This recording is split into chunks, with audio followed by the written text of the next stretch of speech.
Hallelujah hallelujah. ਪਰਮੇਸ਼ਰ ਦੇ ਪਵਿੱਤਰ ਨਾਮ ਦੀ ਤਾਰੀਫ ਹੋ। ਆਓ ਜ਼ਬੂਰਾਂ ਦੀ ਪੋਥੀ ਕੱਢਾਂਗੇ। ਜ਼ਬੂਰਾਂ ਦੀ ਪੋਥੀ 127 ਪੜਾਂਗੇ। ਜੇਕਰ ਯਹੋਵਾ ਹੀ ਘਰ ਨਾ ਬਣਾਵੇ ਤਾਂ ਉਸ ਦੇ ਬਣਾਉਣ ਵਾਲੇ ਦੀ ਮਿਹਨਤ ਵਿਅਰਥ ਹੈ। ਆਓ ਪ੍ਰਾਰਥਨਾ ਕਰਦੇ ਹਾਂ। ਹਾਲੇਲੂਇਆ। ਧੰਨਵਾਦ ਪ੍ਰਭੂ ਯਿਸੂ ਮਸੀਹ, ਤੇਰੇ ਨਾਮ ਦੀ ਮਹਿਮਾ ਕਰਦਾ। ਇਬਰਾਹਿਮ, ਇਸਾਕ, ਇਸਰਾਇਲ ਦੇ ਪਰਮੇਸ਼ਵਰ, ਸਾਰਾ ਆਦਰ ਜਲਾਲ ਮਹਿਮਾ ਪ੍ਰਭੂ ਯਿਸੂ ਮਸੀਹ ਤੇਰੇ ਨਾਮ ਦਿੰਦਾ।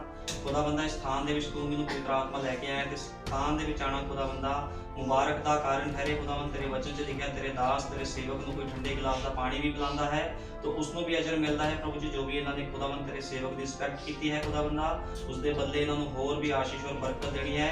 ਕੋਈ ਵੀ ਵੈਰੀ ਦੀ ਸ਼ਕਤੀ ਖੁਦਾਵੰਦਾ ਇਹਨਾਂ ਦੇ ਘਰ ਦੇ ਉੱਪਰ ਕਦੇ ਵੀ ਅਟੈਕ ਨਾ ਕਰ ਸਕੇ। ਕੋਈ ਵੀ ਖੁਦਾਵੰਦ ਸ਼ੈਤਾਨ ਦੀ ਚਲਾਕੀ ਪ੍ਰਭੂ ਯਿਸੂ ਮਸੀਹ ਇਹਨਾਂ ਦੇ ਉੱਪਰ ਹਾਵੀ ਨਾ ਹੋ ਸਕੇ। ਪ੍ਰਭੂ ਜੀ ਜਿੱਥੇ ਤੇਰੇ ਪਵਿੱਤਰ ਸੇਵਕ ਪੈਰ ਰੱਖਦੇ ਹਨ ਖੁਦਾਵੰਦਾ ਉਸ ਸਥਾਨ ਦੇ ਵਿੱਚ ਤੇਰੇ ਦੂਤ, ਤੇਰਾ ਅੱਗ ਦਾ ਖੰਭਾ, ਤੇਰਾ ਪਿਲਰ ਆਫ ਫਾਇਰ ਉਤਰ ਆਉਂਦਾ ਹੈ।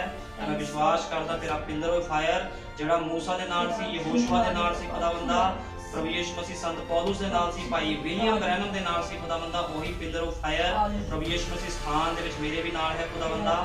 ਇਹਨਾਂ ਸਭਨਾਂ ਤੇ ਦਇਆ ਕਰਨੀ ਹੈ, ਕਿਰਪਾ ਕਰਨੀ ਪ੍ਰਭੂ ਯਿਸੂ ਮਸੀਹ।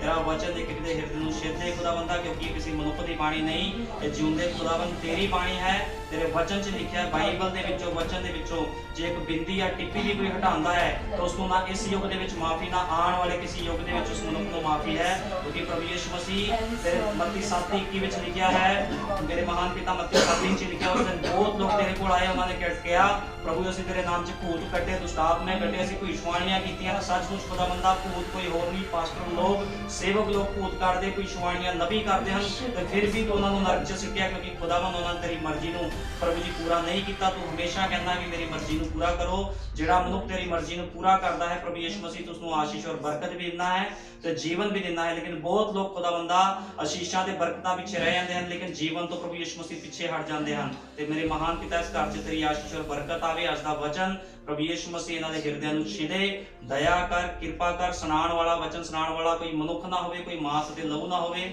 ਵਚਨ ਸੁਣਾਉਣ ਵਾਲਾ ਪਵਿੱਤਰ ਆਤਮਾ ਤੂੰ ਆਪ ਹੋਵੇ, ਕਿਉਂਕਿ ਕੋਈ ਵੀ ਮਨੁੱਖ ਤੇਰੇ ਨਬੀ ਨੇ ਕਿਹਾ ਵਚਨ ਦਾ ਅਨੁਵਾਦ ਨਹੀਂ ਕਰ ਸਕਦਾ। ਵਚਨ ਦਾ ਅਨੁਵਾਦ ਸਿਰਫ ਪਵਿੱਤਰ ਆਤਮਾ ਕਰਦਾ ਹੈ ਤੇ ਪਵਿੱਤਰ ਆਤਮਾ ਤੋਂ ਸਥਾਨ ਦੇ ਵਿੱਚ ਆ ਕੇ ਵਚਨ ਦਾ ਅਨੁਵਾਦ ਕਰਨਾ ਹੈ। ਦਇਆ ਕਰ, ਕਿਰਪਾ ਕਰ, ਤੇਰੇ ਨਾਮ ਪ੍ਰਭੂ ਯਿਸੂ ਮਸੀਹ ਦੇ ਵਿੱਚ ਮੰਗਦੇ ਹਾਂ, ਆਮੀਨ। ਹਾਲੇਲੂਇਆ। ਪਰਮੇਸ਼ਵਰ ਦੇ ਪਵਿੱਤਰ ਨਾਮ ਦੀ ਤਾਰੀਫ। ਵਚਨ 'ਚ ਲਿਖਿਆ ਜੇਕਰ ਯਹੋਵਾ ਹੀ ਘਰ ਨਾ ਬਣਾਵੇ ਤੇ ਉਸ ਦੇ ਬਣਾਉਣ ਵਾਲੇ ਦੀ ਮਿਹਨਤ ਵਿਅਰਥ ਆ। ਬਿਲਕੁਲ ਸਹੀ ਗੱਲ ਆ। ਅੱਜ ਕੀ ਹੋ ਰਿਹਾ ਸੰਸਾਰ ਦੇ ਵਿੱਚ, ਬਹੁਤ ਲੋਕ, ਸਾਰੇ ਲੋਕਾਂ ਨੂੰ ਘਰਾਂ ਦੀ ਲੋੜ ਆ। ਅੱਜ ਕੱਲ ਬਿਨਾਂ ਘਰ ਤੋਂ ਕਿਸੇ ਮਨੁੱਖ ਦਾ ਸਰਦਾ ਨਹੀਂ। ਜਿੰਨੇ ਵੀ ਲੋਕ ਆ ਹਰ ਕਿਸ ਦਾ ਇੱਕ ਹੀ ਮਕਸਦ ਆ ਵੀ ਅਸੀਂ ਘਰ ਨੂੰ ਬਣਾਈਏ। ਲੇਕਿਨ ਬਹੁਤ ਵਧੀਆ ਗੱਲ ਆ ਵੀ ਅਸੀਂ ਸਰੀਰਕ ਤੌਰ ਤੇ ਘਰ ਸਾਨੂੰ ਚਾਹੀਦਾ ਆ। ਇਹ ਬਹੁਤ ਵਧੀਆ, ਕਿਉਂਕਿ ਜੇ ਸਰੀਰਕ ਤੌਰ ਤੇ ਘਰ ਨਹੀਂ ਹੋਵੇਗਾ ਤੇ ਮਨੁੱਖਾਂ ਨੂੰ ਰਹਿਣਾ ਬਹੁਤ ਔਖਾ। ਲੇਕਿਨ ਪ੍ਰਭੂ ਯਿਸੂ ਮਸੀਹ ਕੀ ਕਰਦਾ, ਜੇ ਉਹ ਤੋਂ ਕੋਈ ਬਰਕਤ ਮੰਗਦਾ, ਚੰਗਿਆਈ ਮੰਗਦਾ ਤੇ ਉਸ ਚੀਜ਼ ਨੂੰ ਉਹ ਦਿੰਦਾ ਆ। ਉਹ ਘਰਾਂ ਨੂੰ ਵੀ ਦਿੰਦਾ। ਇਸ ਕਰਕੇ ਬਾਈਬਲ ਬਿਆਨ ਕਰਦੀ ਜੇ ਯਹੋਵਾ ਹੀ ਘਰ ਨਾ ਬਣਾਵੇ। ਇਸ ਕਰਕੇ ਜਿਹੜੇ ਸਰੀਰਕ ਘਰ ਆ ਇਹ ਵੀ ਯਹੋਵਾ ਬਣਾਉਂਦਾ। ਲੇਕਿਨ ਸਭ ਤੋਂ ਜਿਹੜੀ ਵੱਡੀ ਗੱਲ ਆ, ਇਹ ਸਰੀਰ ਦਾ ਘਰ ਇੱਕ ਦਿਨ ਨਾਸ਼ ਹੋਵੇਗਾ। ਲੇਕਿਨ ਬਾਈਬਲ ਬਿਆਨ ਕਰਦੀ ਹੈ ਸਾਨੂੰ ਇੱਕ ਆਤਮਿਕ ਘਰ ਦੀ ਲੋੜ। ਜੇ ਸਾਡੇ ਕੋਲ ਆਤਮਿਕ ਘਰ ਨਹੀਂ ਆ ਤੇ ਉਹ ਬੰਦਾ ਬੇਘਰ ਹੋ ਜਾਂਦਾ। ਤੁਹਾਨੂੰ ਪਤਾ ਜੇ ਸੰਸਾਰ ਦੇ ਵਿੱਚ ਲੋਕ ਰਹਿ ਰਹੇ ਆ, ਜਿਹੜੇ ਝੁੱਗੀ ਝੋਪੜੀਆਂ 'ਚ ਰਹਿੰਦੇ ਆ, ਜਿਹੜੇ ਸੜਕਾਂ ਤੇ ਸੌਂਦੇ, ਉਹਨਾਂ ਕੋਲ ਘਰ ਨਹੀਂ ਹੈ ਤੇ ਲੋਕ ਕਿੱਦਾਂ ਉਹਨਾਂ ਵੱਲ ਦੇਖਦੇ ਆ, ਕਿੱਦਾਂ ਉਹਨਾਂ ਦੀ ਇਨਸਲਟ ਕਰਦੇ ਆ। ਲੇਕਿਨ ਜਿਹੜਾ ਮਨੁੱਖ ਆਪਣੇ ਘਰ ਦੇ ਵਿੱਚ ਰਹਿੰਦਾ ਆ, ਜਿਹਨੂੰ ਅੱਜ ਆਪਣਾ ਘਰ ਨਸੀਬ ਹੋਇਆ, ਉਹ ਮਨੁੱਖ ਕਹਿੰਦਾ ਵੀ ਮੈਂ ਬਹੁਤ ਵਧੀਆ, ਮੈਂ ਬਹੁਤ ਅਮੀਰ ਆ, ਮੈਨੂੰ ਆਪਣਾ ਘਰ ਮਿਲਿਆ। ਹਮੇਸ਼ਾ ਖੁਦਾ ਦਾ ਸ਼ੁਕਰ ਕਰਦਾ। ਲੇਕਿਨ ਪਰਮੇਸ਼ਵਰ ਚਾਹੁੰਦਾ ਆ ਇਹ ਮਿੱਟੀ ਦੇ ਘਰ ਨੂੰ ਨਹੀਂ, ਪਰਮੇਸ਼ਵਰ ਚਾਹੁੰਦਾ ਇੱਕ ਘਰ ਤੁਹਾਡਾ ਉੱਪਰ ਵੀ ਹੋਵੇ। ਇਸ ਕਰਕੇ ਉਹਨੇ ਕਿਹਾ ਜਦੋਂ ਮੈਂ ਆਵਾਂਗਾ ਤਾਂ ਆਪਣੇ ਲੋਕਾਂ ਨੂੰ ਆਪਣੇ ਨਾਲ ਲੈ ਕੇ ਜਾਵਾਂਗਾ। ਲੇਕਿਨ ਉੱਥੇ ਜਾਣ ਤੋਂ ਪਹਿਲਾਂ ਉਹਦੇ ਕੋਈ ਨਿਯਮ ਕਾਨੂੰਨ ਬਾਈਬਲ ਬਿਆਨ ਕਰਦੀ, ਉਹਦੇ ਨਿਯਮ ਕਾਨੂੰਨ, ਉਹਦੇ ਵਚਨਾਂ ਦੇ ਵਿੱਚ ਜੀਵਨ ਬਤੀਤ ਕਰਨਾ ਪਵੇਗਾ। ਜਦੋਂ ਕੋਈ ਮਨੁੱਖ ਦੇ ਵਚਨਾਂ ਦੇ ਵਿੱਚ ਜੀਵਨ ਬਤੀਤ ਕਰਦਾ ਆ ਤਾਂ ਪਰਮੇਸ਼ਵਰ ਉਹਨੂੰ ਪ੍ਰਤੀਫਲ ਦਿੰਦਾ। ਕਿਉਂਕਿ ਬਾਈਬਲ ਬਿਆਨ ਕਰਦੀ ਜੋ ਤੁਸੀਂ ਬੀਜਦੇ ਸੋਈ ਉਹ ਵੱਢਦੇ। ਜੋ ਮਨੁੱਖ ਬੀਜਦਾ ਉਹੀ ਮਨੁੱਖ ਵੱਢਦਾ ਆ। ਕਿਉਂਕਿ ਬਾਈਬਲ ਇਸੇ ਤਰ੍ਹਾਂ ਬਿਆਨ ਕਰਦੀ ਆ। ਅਸੀਂ ਮਲਾਕੀ ਕੱਢਾਂਗੇ, ਮਲਾਕੀ 4 ਅਧਿਆਇ। ਤਾਂ ਵੇਖੋ ਉਹ ਦਿਨ ਆਉਂਦਾ ਹੈ ਤੰਦੂਰ ਵਾਂਗੂ ਸਾੜਨ ਵਾਲਾ, ਸਾਰੇ ਆਕੜ ਬਾਜ ਤੇ ਸਾਰੇ ਦੁਸ਼ਟ ਪੁੱਟਾ ਹੋਣਗੇ। ਉਹ ਦਿਨ ਉਹਨਾਂ ਨੂੰ ਸਾੜਨ ਲਈ ਆਉਂਦਾ ਹੈ। ਸੈਨਾ ਦਾ ਯਹੋਵਾ ਆਖਦਾ ਹੈ ਉਹ ਉਹਨਾਂ ਲਈ ਟੁੰਡ ਮੁੰਡ ਨਾ ਛੱਡੇਗਾ, ਪਰ ਤੁਹਾਡੇ ਲਈ ਜਿਹੜੇ ਮੇਰੇ ਨਾਮ ਦਾ ਭੈ ਮੰਨਦੇ ਹਨ ਧਰਮ ਦਾ ਸੂਰਜ ਚੜ੍ਹੇਗਾ। ਪਰਮੇਸ਼ਵਰ ਦਾ ਵਚਨ ਕਹਿੰਦਾ ਆ ਵੀ ਜਿਹੜੇ ਉਹਦੇ ਨਾਮ ਦਾ ਭੈ ਮੰਨਦੇ ਆ ਉਹਨਾਂ ਦੇ ਲਈ ਧਰਮ ਦਾ ਸੂਰਜ ਚੜ੍ਹੇਗਾ। ਤੇ ਉਹ ਕਹਿੰਦਾ ਧਰਮ ਦਾ ਸੂਰਜ ਚੜ੍ਹੇਗਾ ਅਤੇ ਉਸ ਦੇ ਵਿੱਚ ਸ਼ਿਫਾ ਹੋਵੇਗੀ। ਤੁਸੀਂ ਵਾੜੇ ਦੇ ਬੱਚਿਆਂ ਵਾਂਗੂ ਬਾਹਰ ਨਿਕਲੋਗੇ ਅਤੇ ਕੁੱਦੋਗੇ। ਦੁਸ਼ਟਾਂ ਨੂੰ ਮਿੱਧੋਗੇ ਉਹ ਤੁਹਾਡੇ ਪੈਰਾਂ ਦੀਆਂ ਤਲੀਆਂ ਦੇ ਹੇਠ ਸਵਾਹ ਹੋਣਗੇ। ਜਿਹੜੇ ਲੋਕ ਪਰਮੇਸ਼ਵਰ ਦਾ ਭੈ ਮੰਨਦੇ ਆ ਉਹਨਾਂ ਦੇ ਦੁਸ਼ਮਣ ਕੋਈ ਵੀ ਕੁਝ ਕਿਉਂ ਨਾ ਕਰ ਲੇ ਉਹ ਕੁਝ ਨਹੀਂ ਕਰ ਸਕਦੇ, ਕਿਉਂਕਿ ਬਾਈਬਲ ਬਿਆਨ ਕਰਦੀ ਆ ਪਰਮੇਸ਼ਵਰ ਨੇ 1,85,000 ਅਸ਼ੂਰੀ ਮਾਰਤੇ ਸੀਗੇ ਜਦੋਂ ਇਜ਼ਰਾਈਲ ਦੇ ਉੱਪਰ ਉਹਨਾਂ ਨੇ ਹਮਲਾ ਕੀਤਾ ਸੀਗਾ। ਤੇ ਪਰਮੇਸ਼ਵਰ ਦਾ ਜਿਹੜਾ ਪਿਲਰ ਆਫ ਫਾਇਰ ਆ ਉਹਦਾ ਕੰਮ ਕਰਨ ਦਾ ਤਰੀਕਾ ਆਪਣਾ ਆ, ਮਨੁੱਖਾਂ ਦੀ ਸੋਚ ਦੇ ਦੁਆਰਾ ਕੰਮ ਨਹੀਂ ਕਰਦਾ। ਪਰਮੇਸ਼ਵਰ ਆਪਣੇ ਤਰੀਕੇ ਨਾਲ ਕੰਮ ਕਰਦਾ, ਉਹ ਦੁਸ਼ਮਣਾਂ ਨੂੰ ਹਰਾਉਣਾ ਵੀ ਜਾਣਦਾ ਆ, ਆਪਣੇ ਲੋਕਾਂ ਨੂੰ ਬਰਕਤਾਂ ਵੀ ਦੇਣਾ ਜਾਣਦਾ। ਉਹਨੂੰ ਸਭ ਪਤਾ ਵੀ ਕਿਸ ਮਨੁੱਖ ਦੇ ਨਾਲ ਕਿੱਦਾਂ ਉਹਨੇ ਡੀਲਿੰਗ ਕਰਨੀ ਹੈ। ਪਰਮੇਸ਼ਵਰ ਕੀ ਕਰਦਾ, ਮਨੁੱਖ ਦੇ ਹਿਰਦੇ ਨੂੰ ਵੇਖ ਕੇ ਡੀਲ ਕਰਦਾ ਹੈ। ਅੱਜ ਬਹੁਤ ਲੋਕਾਂ ਦੇ ਕੋਲ ਬਰਕਤਾਂ ਵੀ ਨਹੀਂ ਹੁੰਦੀਆਂ, ਲੇਕਿਨ ਬਹੁਤ ਲੋਕਾਂ ਦੇ ਕੋਲ ਬਰਕਤਾਂ ਵੀ ਹੁੰਦੀਆਂ, ਕਿਉਂਕਿ ਜਿਹੜੇ ਲੋਕ ਬਰਕਤਾਂ ਲੈਣਾ ਜਾਣਦੇ ਪਰਮੇਸ਼ਵਰ ਉਹਨੂੰ ਬਰਕਤਾਂ ਵੀ ਦਿੰਦੇ, ਲੇਕਿਨ ਬਰਕਤਾਂ ਮਾਇਨੇ ਨਹੀਂ ਰੱਖਦੀਆਂ, ਜੀਵਨ ਮਾਇਨੇ ਰੱਖਦਾ ਹੈ। ਇਸ ਯੁੱਗ ਦੇ ਨਬੀ ਨੇ ਕਿਹਾ, ਭਾਈ ਬ੍ਰੈਨਮ ਨੇ ਕਿਹਾ, ਬਰਕਤਾਂ ਮਾਇਨੇ ਨਹੀਂ ਰੱਖਦੀਆਂ, ਜੀਵਨ ਮਾਇਨੇ ਰੱਖਦਾ। ਕਿਉਂਕਿ ਬਾਈਬਲ ਦੇ ਵਿੱਚ ਲਿਖਿਆ ਆ, ਜੇ ਮਨੁੱਖ ਸਾਰੇ ਸੰਸਾਰ ਨੂੰ ਕਮਾਵੇ, ਸਾਰੇ ਸੰਸਾਰ ਨੂੰ ਕਮਾ ਕੇ ਮਨੁੱਖ ਆਪਣੇ ਜੀਵਨ ਨੂੰ ਗਵਾ ਲਵੇ ਤੇ ਉਸ ਤੋਂ ਮੂਰਖ ਬੰਦਾ ਕੋਈ ਨਹੀਂ। ਇਸ ਕਰਕੇ ਬਾਈਬਲ ਬਿਆਨ ਕਰ ਰਹੀ ਆ, ਤੁਸੀਂ ਦੁਸ਼ਟਾਂ ਨੂੰ ਮਿੱਧੋਗੇ, ਤੁਹਾਡੇ ਪੈਰਾਂ ਦੀ ਤਲੀਆਂ ਦੇ ਹੇਠ ਸਵਾਹ ਹੋਣਗੇ। ਉਸ ਦਿਨ ਜਦ ਮੈਂ ਕੰਮ ਕਰਾਂਗਾ, ਸੈਨਾ ਦਾ ਯਹੋਵਾ ਆਖਦਾ ਹੈ, ਤੁਸੀਂ ਮੇਰੇ ਦਾਸ ਮੂਸਾ ਦੀ ਵਿਵਸਥਾ ਨੂੰ ਚੇਤੇ ਰੱਖੋ ਅਤੇ ਵਿਧੀਆਂ ਅਤੇ ਨਿਯਮਾਂ ਨੂੰ ਜਿਨ੍ਹਾਂ ਦਾ ਮੈਂ ਸਾਰੇ ਇਸਰਾਇਲ ਨੂੰ ਹੈਰੋਬ ਵਿੱਚ ਹੁਕਮ ਦਿੱਤਾ ਸੀ। ਵੇਖੋ ਮੈਂ ਏਲੀਆ ਨਬੀ ਨੂੰ ਤੁਹਾਡੇ ਲਈ ਘੱਲਾਂਗਾ, ਇਸ ਤੋਂ ਪਹਿਲਾਂ ਕਿ ਯਹੋਵਾ ਦਾ ਵੱਡਾ ਅਤੇ ਭੈਦਾਇਕ ਦਿਨ ਆਵੇ। ਹੁਣ ਪਰਮੇਸ਼ਵਰ ਦਾ ਵਚਨ ਮਲਾਕੀ 4:5 ਕਹਿੰਦਾ ਮੈਂ ਏਲੀਆ ਨਬੀ ਨੂੰ ਤੁਹਾਡੇ ਲਈ ਘੱਲੂੰਗਾ। ਕਹਿੰਦਾ ਇਸ ਤੋਂ ਪਹਿਲਾਂ ਵੀ ਭਿਆਨਕ ਦਿਨ ਆਵੇ। ਅੱਜ ਲੋਕ ਕਹਿੰਦੇ ਸਾਨੂੰ ਬਰਕਤਾਂ ਮਿਲ ਰਹੀਆਂ, ਆਸ਼ੀਸ਼ਾਂ ਮਿਲ ਰਹੀਆਂ। ਬਰਕਤਾਂ ਆਸ਼ੀਸ਼ਾਂ ਮੂਰਤੀ ਪੂਜਕੀ ਲੋਕਾਂ ਨੂੰ ਵੀ ਮਿਲਦੀਆਂ ਨੇ। ਜੇ ਉਹ ਵੀ ਆਪਣੇ ਬਾਬਿਆਂ ਕੋਲ ਜਾਂਦੇ ਉੱਥੇ ਵੀ ਉਹਨਾਂ ਨੂੰ ਆਸ਼ੀਸ਼ਾਂ ਬਰਕਤਾਂ ਮਿਲਦੀਆਂ, ਲੇਕਿਨ ਗੱਲ ਸਵਾਲ ਜੀਵਨ ਦਾ ਆ। ਪ੍ਰਭੂ ਯਿਸੂ ਮਸੀਹ ਜੀਵਨ ਦੇਣ ਇਸ ਧਰਤੀ ਤੇ ਆਇਆ ਸੀਗਾ।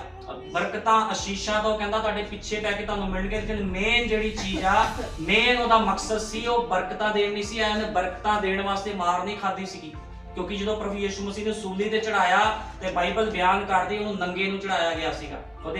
ਉਹਦਾ ਇੱਕ ਵੀ ਤਨ ਤੇ ਉਹਦੇ ਕੱਪੜਾ ਨਹੀਂ ਸੀ, ਉਹਦਾ ਠੱਠਾ ਉਡਾਇਆ ਗਿਆ, ਉਹਨੂੰ ਬੁਰੀ ਤਰ੍ਹਾਂ ਮਾਰਿਆ ਗਿਆ। ਇੱਥੇ ਤੱਕ ਕਿ ਉਹਦੇ ਹੱਥਾਂ ਪੈਰਾਂ 'ਚ ਰੋਮੀ ਸਿਪਾਹੀਆਂ ਨੇ ਇੰਨੀ ਖਿੱਚ ਪਾਈ ਤਾਂ ਕਿ ਇਹਦੀ ਪੀੜ ਨੂੰ ਵਧਾਇਆ ਜਾਵੇ ਤੇ ਉਹਨੂੰ ਬੜੀ ਬੁਰੀ ਤਰ੍ਹਾਂ ਮਾਰਾ ਗਿਆ। ਲੇਕਿਨ ਫਿਰ ਵੀ ਉਹਨੇ ਕਿਹਾ, ਹੇ ਪਿਤਾ ਇਹਨਾਂ ਨੂੰ ਮਾਫ ਕਰ, ਕਿਉਂਕਿ ਨਹੀਂ ਜਾਣਦੇ ਕੀ ਕਰਦੇ ਆ। ਕਿਉਂਕਿ ਖੁਦਾਵੰਦ ਆਪਣੇ ਲੋਕਾਂ ਨੂੰ ਜੀਵਨ ਦੇਣ ਆਇਆ ਸੀ। ਉਹਨੇ ਕਿਹਾ ਸੀ, ਮੈਂ ਇਜ਼ਰਾਈਲ ਦੀਆਂ ਗਵਾਚੀਆਂ ਹੋਈਆਂ ਭੇਡਾਂ ਵਾਸਤੇ ਆਇਆ।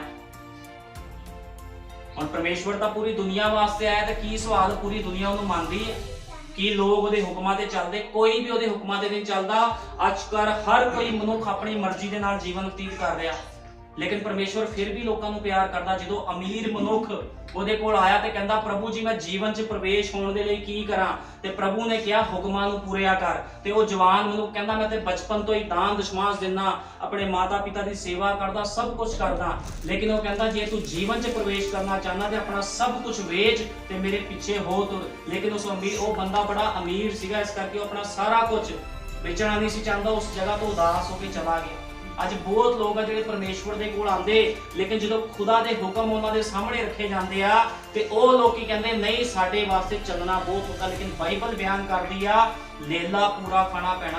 ਕੱਲੀ ਬਰਕਤਾਂ ਜਾਂ ਚੰਗਿਆਈਆਂ ਨਹੀਂ, ਪਰਮੇਸ਼ਵਰ ਦੇ ਲਈ ਹਰ ਇੱਕ ਵਚਨ ਨੂੰ ਪੂਰਾ ਕਰਨਾ ਬਹੁਤ ਜ਼ਰੂਰੀ ਹੈ। ਲੇਕਿਨ ਲੋਕ ਅੱਜ ਸਿਰਫ ਬਰਕਤਾਂ ਤੇ ਚੰਗਿਆਈਆਂ ਦੇ ਪਿੱਛੇ ਹੈ। ਬਰਕਤਾਂ ਚੰਗਿਆਈਆਂ ਪਰਮੇਸ਼ਵਰ ਦੇ ਰਾਜ ਦੇ ਵਿੱਚ ਬੰਦੇ ਨੂੰ ਲੈ ਕੇ ਨਹੀਂ ਜਾ ਸਕਦੀਆਂ।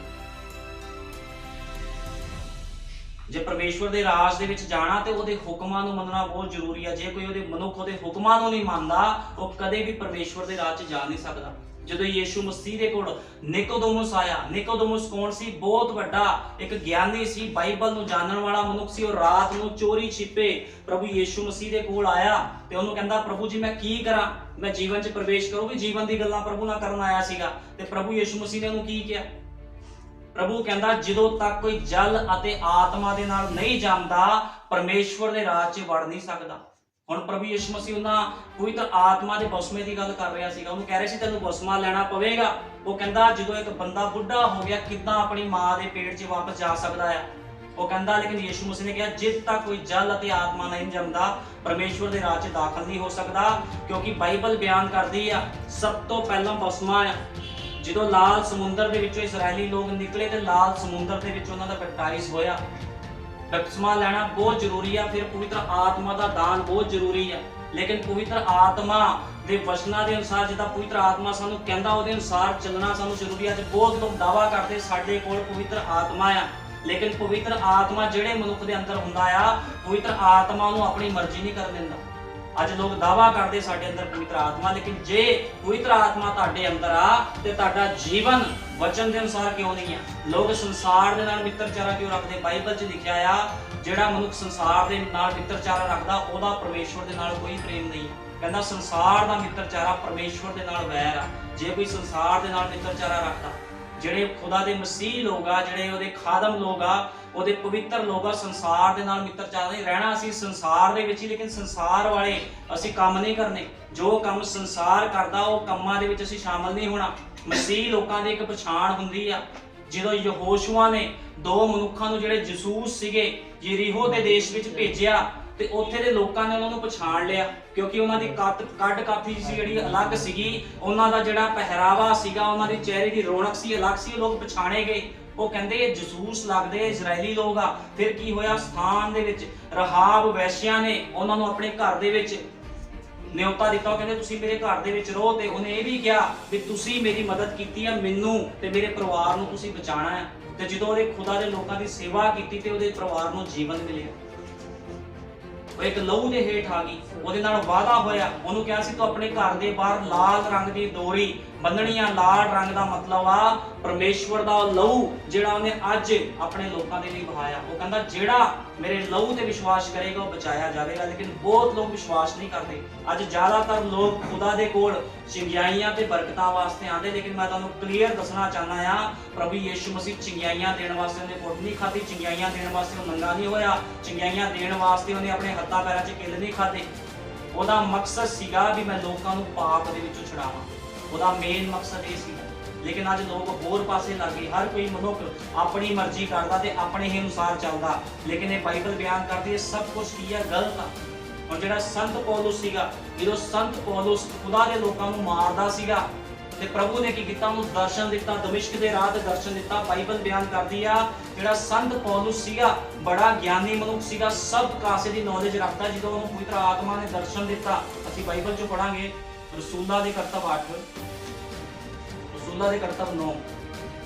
ਪਰ ਪੌਲੁਸ ਅਤੇ ਪ੍ਰਭੂ ਦੇ ਚੇਲਿਆਂ ਦੇ ਧਮਕਾਉਣ ਅਤੇ ਕਤਲ ਕਰਨ ਦੇ ਦਮ ਮਾਰਦਾ ਹੋਇਆ ਸਰਦਾਰ ਜਾਜਕ ਦੇ ਕੋਲ ਗਿਆ ਅਤੇ ਉਸ ਕੋਲੋਂ ਦਮਿਸ਼ਕ ਦੀਆਂ ਸਮਾਜਾਂ ਤੇ ਨਾਉ ਇਸ ਪ੍ਰਕਾਰ ਦੀਆਂ ਚਿੱਠੀਆਂ ਮੰਗੀਆਂ ਜੋ ਪੰਥ ਨੇ ਮੈਨੂੰ ਮਿਲਣ, ਭਾਵੇਂ ਤੀਵੀਂ ਭਾਵੇਂ ਕਹਿੰਦਾ ਬੱਤੇ ਹੋਏ ਨਾਲ ਲਿਆਵਾਂ। ਕਹਿੰਦਾ ਉਹਨੇ ਚਿੱਠੀਆਂ ਮੰਗੀਆਂ ਵੀ ਮੈਂ ਔਰਤਾਂ ਨੂੰ, ਬਾਈਬਲ ਬਿਆਨ ਕਰਦੀ ਆ ਉਹ ਔਰਤਾਂ ਨੂੰ ਬਾਲਾਂ ਤੋਂ ਘੜੀਸ ਕੇ ਮਾਰਦਾ ਸੀਗਾ।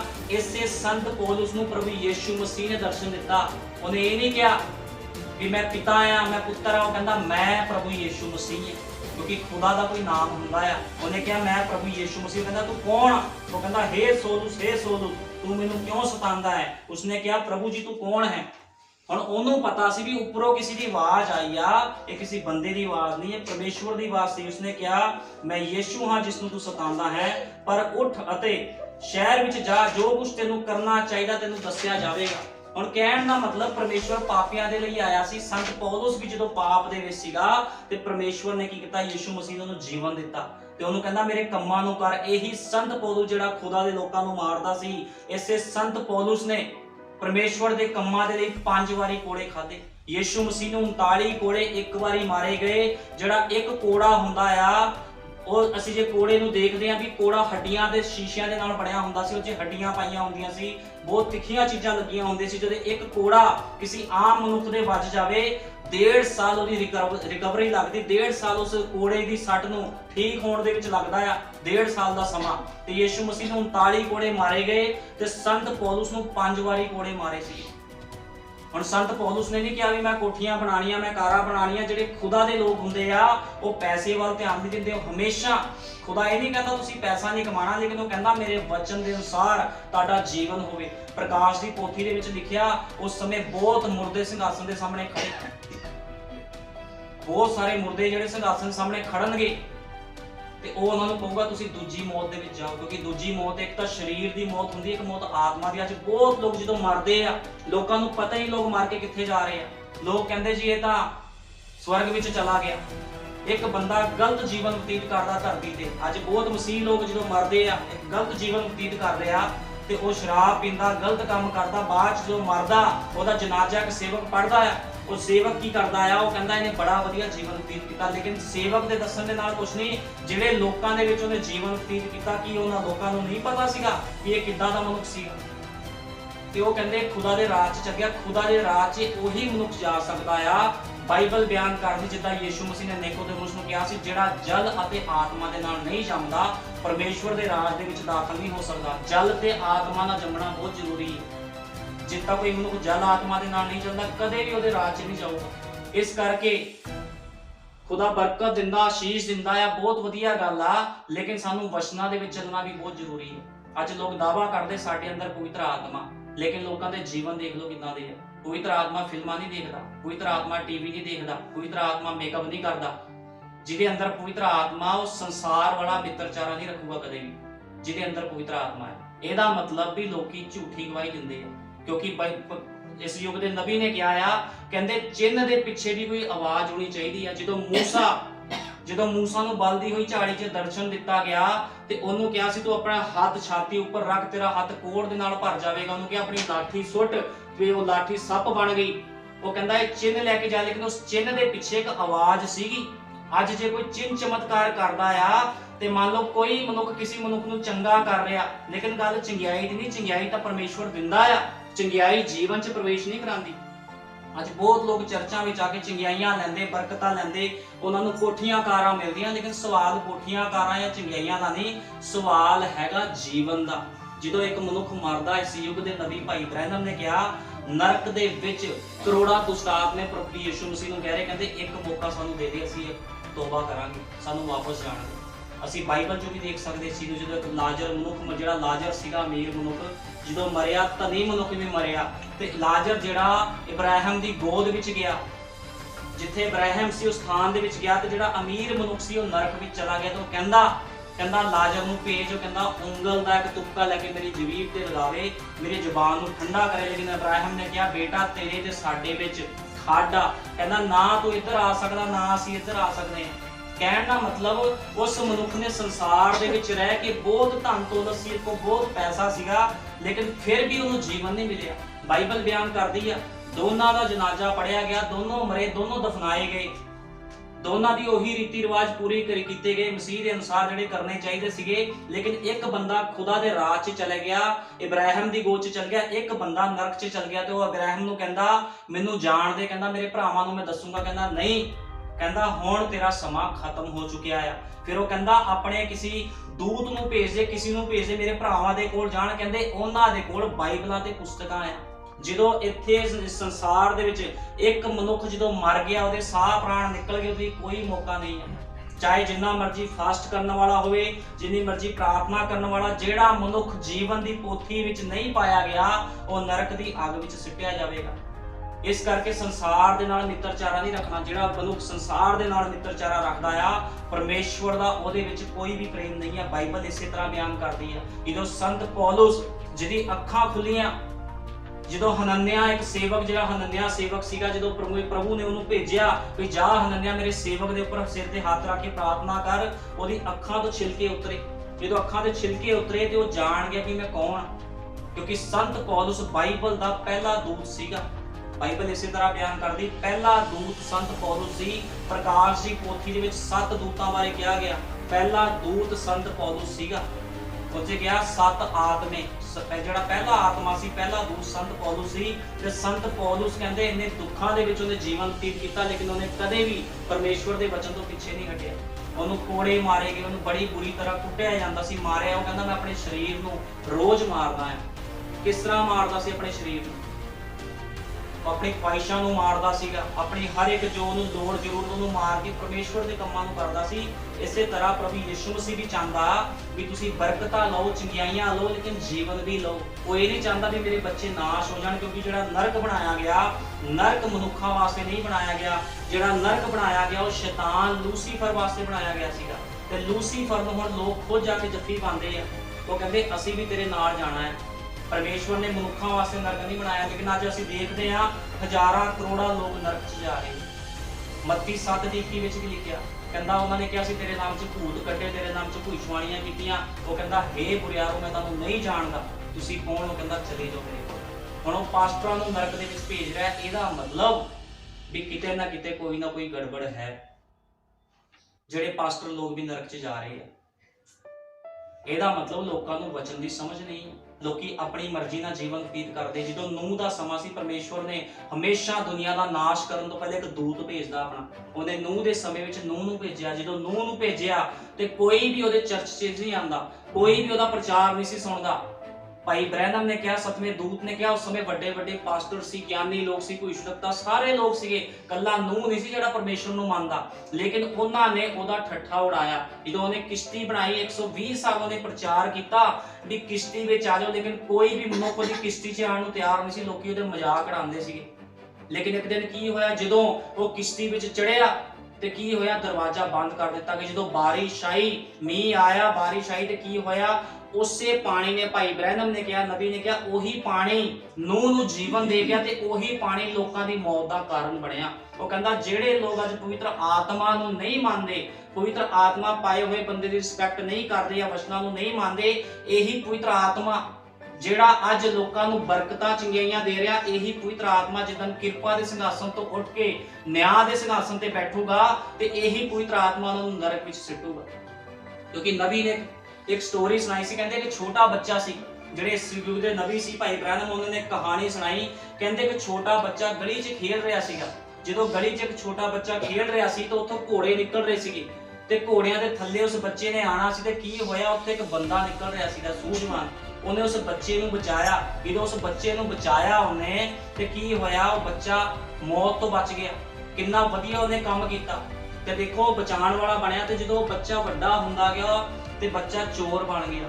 ਚੋਰ ਬਣਦਾ ਬਣਦਾ ਫਿਰ ਉਹ ਬਦਮਾਸ਼ ਬਣ ਗਿਆ। ਇੱਕ ਦਿਨ ਕੀ ਕੀਤਾ, ਉਹਨੇ ਕਤਲ ਕਰ ਦਿੱਤਾ ਤੇ ਉਹਨੂੰ ਪੁਲਿਸ ਵਾਲੇ ਫੜ ਕੇ ਜਿਹੜੇ ਸਿਪਾਹੀ ਸੀਗੇ ਜੱਜ ਦੇ ਸਾਹਮਣੇ ਲੈ ਗਏ ਤੇ ਉਹ ਬੱਚੇ ਨੇ ਕੀ ਕੀਤਾ, ਪਛਾਣ ਲਿਆ। ਕਹਿੰਦਾ ਤੁਸੀਂ ਉਹੀ ਹੋ ਜਿਹਨੇ ਮੈਨੂੰ ਬਚਪਨ ਦੇ ਵਿੱਚ ਉਸ ਘੋੜਿਆਂ ਤੋਂ ਬਚਾਇਆ ਸੀ। ਉਹ ਕਹਿੰਦਾ ਉਸ ਦਿਨ ਮੈਂ ਤੇਰਾ ਬਚਾਉਣ ਵਾਲਾ ਸੀ, ਲੇਕਿਨ ਅੱਜ ਮੈਂ ਨਿਆਂ ਦੇ ਸਿੰਘਾਸਨ ਤੇ ਅੱਜ ਮੈਂ ਤੇਰਾ ਨਿਆਂ ਕਰੂੰਗਾ। ਇਸੇ ਤਰ੍ਹਾਂ ਪ੍ਰਭੂ ਯੀਸ਼ੂ ਮਸੀਹ ਅੱਜ ਬਰਕਤਾਂ ਦੇ ਰਿਹਾ, ਬਹੁਤ ਚੰਗਾ ਲੱਗਦਾ, ਚੰਗਿਆਈਆਂ ਦੇ ਰਿਹਾ, ਬਹੁਤ ਚੰਗਾ ਲੱਗਦਾ। ਲੇਕਿਨ ਇਹੀ ਪਰਮੇਸ਼ਵਰ ਇੱਕ ਦਿਨ ਮਸੀਹ ਲੋਕਾਂ ਤੋਂ ਹਿਸਾਬ ਲਊਗਾ ਕਿ ਤੁਸੀਂ ਧਰਤੀ ਤੇ ਕਿਹੜਾ ਜੀਵਨ ਬਤੀਤ ਕੀਤਾ ਹੈ। ਇਸ ਕਰਕੇ ਮੈਂ ਤੁਹਾਨੂੰ ਦੱਸਣਾ ਚਾਹੁੰਦਾ, ਜਿਹਦੇ ਅੰਦਰ ਪਵਿੱਤਰ ਆਤਮਾ ਹੁੰਦਾ, ਪਵਿੱਤਰ ਆਤਮਾ ਫਿਲਮਾਂ ਨਹੀਂ ਦੇਖੂਗਾ, ਪਵਿੱਤਰ ਆਤਮਾ ਗਾਲਾਂ ਨਹੀਂ ਕੱਢੂਗਾ, ਪਵਿੱਤਰ ਆਤਮਾ ਸ਼ਰਾਬ ਨਹੀਂ ਪੀਊਗਾ। ਇਹ ਪਵਿੱਤਰ ਆਤਮਾ ਦੀ ਨਿਸ਼ਾਨੀ ਨਹੀਂ, ਇਹ ਦੁਸ਼ਟ ਆਤਮਾ ਦੀ ਨਿਸ਼ਾਨੀ ਹੈ। ਕਿਉਂਕਿ ਸਥਾਨ 'ਚ ਬੋਲਣ ਵਾਲਾ ਕੋਈ ਮਨੁੱਖ ਨਹੀਂ, ਸਥਾਨ 'ਚ ਬੋਲਣ ਵਾਲਾ ਪਵਿੱਤਰ ਆਤਮਾ ਹੈ। ਇਸ ਕਰਕੇ ਉਹਨੇ ਆਪਣੇ ਚੇਲਿਆਂ ਨੂੰ ਕਿਹਾ ਸੀਗਾ, ਕਹਿੰਦਾ ਤੁਸੀਂ ਭੂਤ ਕੱਢਣ 'ਚ ਖੁਸ਼ ਨਾ। ਯੀਸ਼ੂ ਮਸੀਹ ਦੇ 82 ਚੇਲੇ ਸੀਗੇ, 82 ਦੇ ਵਿੱਚੋਂ 70 ਮੁੜ ਗਏ। ਕਿਉਂ ਮੁੜੇ? ਉਹ ਕਹਿੰਦਾ ਮੇਰਾ ਮਾਂਸ ਤੇ ਲਹੂ ਖਾਓ। ਜਦੋਂ 70 ਆਏ, ਕਹਿੰਦੇ ਪ੍ਰਭੂ ਜੀ ਤੇਰੇ ਨਾਮ 'ਚ ਭੂਤ ਵੀ ਨਿਕਲਦੇ ਆ, ਤੇਰੇ ਨਾਮ 'ਚ ਦੁਸ਼ਟ ਆਤਮੇ ਵੀ ਨਿਕਲਦੇ ਆ। ਉਹ ਕਹਿੰਦਾ ਇਸ ਚੀਜ਼ ਲਈ ਖੁਸ਼ ਨਾ ਹੋਵੋ ਤੁਸੀਂ, ਕਹਿੰਦਾ ਇਸ ਚੀਜ਼ ਕਰਕੇ ਖੁਸ਼ ਹੋਵੋ ਵੀ ਤੁਹਾਡੇ ਨਾਮ ਜੀਵਨ ਦੀ ਪੋਥੀ 'ਚ ਲਿਖੇ ਆ। ਕਹਿੰਦਾ ਇਸ ਗੱਲ ਨੂੰ ਨਾ ਖੁਸ਼ ਹੋ, ਜੇ ਲੋਕ ਖੁਸ਼ ਹੁੰਦੇ ਅਸੀਂ ਭੂਤ ਕੱਢਦੇ, ਅਸੀਂ ਦੁਸ਼ਟ ਆਤਮੇ ਕੱਢਦੇ। ਕੀ ਦੁਸ਼ਟ ਆਤਮਾ ਕੱਢਦਾ ਜਾਂ ਭੂਤ ਕੱਢਦਾ ਜਾਂ ਬੰਦਾ ਵੀ ਜਿੰਦਾ ਕਰਦਾ, ਕੀ ਉਹ ਬੰਦਾ ਦੁਬਾਰਾ ਨਹੀਂ ਮਰੇਗਾ? ਜਦੋਂ ਲਾਜ਼ਰ ਨੂੰ ਪ੍ਰਭੂ ਯੀਸ਼ੂ ਮਸੀਹ ਨੇ ਜਿਉਂਦਾ ਕੀਤਾ 4 ਦਿਨ ਦੇ ਮੋਏ ਨੂੰ, ਤੇ ਕੀ ਦੁਬਾਰਾ ਨਹੀਂ ਮਰਿਆ? ਜਿਹੜਾ ਬੰਦਾ ਇਸ ਸਥਾਨ ਦੇ ਵਿੱਚ ਆਇਆ ਉਹਨੂੰ ਮਰਨਾ ਹੀ ਪਵੇਗਾ। ਲੇਕਿਨ ਮੌਤ ਤੋਂ ਬਾਅਦ ਉਹ ਆਤਮਾ ਜਾਂਦਾ ਕਿੱਥੇ, ਕਿਸੇ ਨੂੰ ਕੁਝ ਨਹੀਂ ਪਤਾ। ਲੋਕੀ ਕਹਿੰਦੇ ਆ, ਜਿਹੜੇ ਦੂਜੇ ਲੋਕ ਨੇ ਉਹ ਆਪਣਾ ਸਿਸਟਮ ਕਰਦੇ, ਕ੍ਰਿਸਚੀਅਨ ਲੋਕ ਆਪਣਾ ਸਿਸਟਮ ਕਰਕੇ ਕਹਿੰਦੇ ਉਹ ਬੰਦਾ ਖੁਦਾ ਦੇ ਰਾਜ 'ਚ ਚਲ ਗਿਆ। ਕਿੱਦਾਂ ਚਲ ਗਿਆ ਖੁਦਾ ਦੇ ਰਾਜ 'ਚ? ਬਾਈਬਲ ਬਿਆਨ ਕਰਦੀ, ਜਦੋਂ ਤੱਕ ਕੋਈ ਮਨੁੱਖ ਪ੍ਰਭੂ ਯੀਸ਼ੂ ਮਸੀਹ ਦੇ ਨਾਮ ਦੇ ਵਿੱਚ ਬਪਤਿਸਮਾ ਨਹੀਂ ਲੈਂਦਾ। ਉਹਨੇ ਕਿਹਾ ਸੀ, ਕਹਿੰਦਾ ਸਾਰੇ ਜਗਤ ਵਿੱਚ ਜਾਓ, ਉਹਨਾਂ ਨੂੰ ਪਿਤਾ ਅਤੇ ਪੁੱਤਰ ਅਤੇ ਪਵਿੱਤਰ ਆਤਮਾ ਦੇ ਨਾਮ ਦੇ ਵਿੱਚ ਬਪਤਿਸਮਾ ਦਿਓ, ਤਾਂ ਪਵਿੱਤਰ ਆਤਮਾ ਦਾ ਤੁਸੀਂ ਦਾਨ ਪਾਓਗੇ। ਹੁਣ ਉਹ ਦੁਸ਼ਟਾਂਤ ਬੋਲ ਕੇ ਲਿਆ ਕੇ, ਲੇਕਿਨ ਜਿਹੜਾ ਪਤਰਸ ਜਿਹਦੇ ਅੰਦਰ ਪਵਿੱਤਰ ਆਤਮਾ ਆਇਆ, ਇਹੀ ਉਹੀ ਪਤਰਸ ਸੀਗਾ ਜਿਹਨੇ ਯੀਸ਼ੂ ਮਸੀਹ ਦਾ 3 ਵਾਰ ਇਨਕਾਰ ਕੀਤਾ। ਤੇ ਇਹੀ ਪਤਰਸ ਜਦੋਂ ਇਹਦੇ ਅੰਦਰ ਪਵਿੱਤਰ ਆਤਮਾ ਆਇਆ ਤੇ ਇਹਨੇ ਲੋਕਾਂ ਨੂੰ ਪ੍ਰਭੂ ਯੀਸ਼ੂ ਮਸੀਹ ਦੇ ਨਾਮ 'ਚ ਬਪਤਿਸਮਾ ਦਿੱਤਾ ਤੇ 3000 ਦੀ ਕਲੀਸਿਆ ਉਸੇ ਸਮੇਂ ਬਣਾਈ। ਹੁਣ ਸਵਾਲ ਇਹ ਆ ਵੀ ਅੱਜ ਦਾ ਮਨੁੱਖ ਕੀ ਵਚਨ ਦੇ ਅਨੁਸਾਰ ਚੱਲਦਾ ਜਾਂ ਨਹੀਂ ਚੱਲਦਾ? ਹੁਣ ਨੂਹ ਨੇ 120 ਸਾਲ ਪ੍ਰਚਾਰ ਕੀਤਾ, ਕਿਸੇ ਨੇ ਉਹਦੇ ਗੱਲ ਨੂੰ ਨਹੀਂ ਮੰਨਿਆ।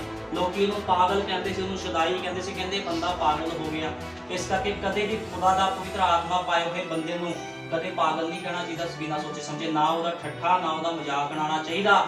ਜਿਨ੍ਹਾਂ ਨੂੰ ਅੱਜ ਨੌਲੇਜ, ਅੱਜ ਲੋਕਾਂ ਨੂੰ ਮਸੀਹ ਲੋਕਾਂ ਨੂੰ ਬਾਈਬਲ ਦੀ ਨੌਲੇਜ ਨਹੀਂ ਹੈ ਵੀ ਬਾਈਬਲ ਕੀ ਬਿਆਨ ਕਰਦੀ ਹੈ। ਬਾਈਬਲ ਦੇ ਵਿੱਚ ਕਿਤੇ ਵੀ ਕ੍ਰਿਸਮਸ ਨਹੀਂ ਮਨਾਇਆ ਗਿਆ। ਬਾਈਬਲ ਦੇ ਵਿੱਚ ਕਿਤੇ ਵੀ ਪਿਤਾ ਪੁੱਤਰ ਪਵਿੱਤਰ ਆਤਮਾ ਦੇ ਨਾਮ ਦੇ ਵਿੱਚ ਬਪਤਿਸਮਾ ਨਹੀਂ ਦਿੱਤਾ ਗਿਆ ਕਿਤੇ ਵੀ। ਜਿਹੜਾ ਕ੍ਰਿਸਮਸ ਮਨਾਇਆ ਜਾਂਦਾ ਆ, ਇਹ ਰੋਮ ਦੀ ਸਿੱਖਿਆ ਆ। ਸੂਰਜ ਦੇਵਤਾ ਦਾ ਜਨਮ ਦਿਨ ਮਨਾਇਆ ਜਾਂਦਾ, ਲੇਕਿਨ ਲੋਕ ਮਨਾ ਰਹੇ ਆ ਕਿਉਂਕਿ ਬਾਈਬਲ ਨਹੀਂ ਪੜ੍ਹਦੇ।